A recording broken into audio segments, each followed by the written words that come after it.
Inna akhaka dhu ilmin. Katotohanan ang kapatid mong lalaki ay taong may alam. Ang pag-i'rab ng inna, harfu nasikhin yufidu ta'kida yansibul isma wa yarfa'ul khabar.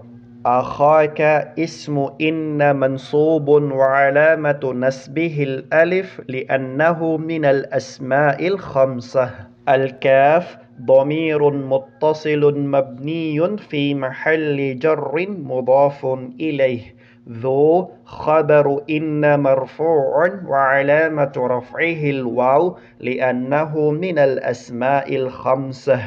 علم مضاف إليه مجرور وعلامة جره الكسرة. Ang inna, ito ay harf na nasikh, ito ay tumutukoy sa ta'kid, sa pagbibigay diin. Siya ay magmamansub ng ismo inna at magmamarfu ng kanyang panaguri.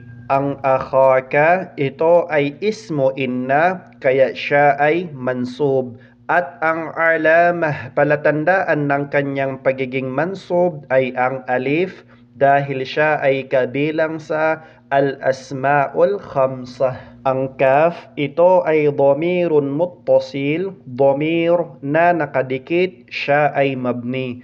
Ang kanyang kinalalagyan ay majrur dahil siya ay mudafun ilayh.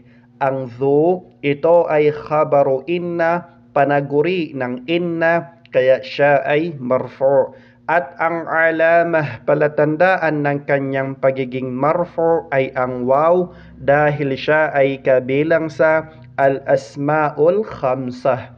Ang ilmin, ito ay mudafun ilayh, kaya siya ay majrur. At ang alamah, palatandaan ng kanyang pagiging majrur ay ang kasrah.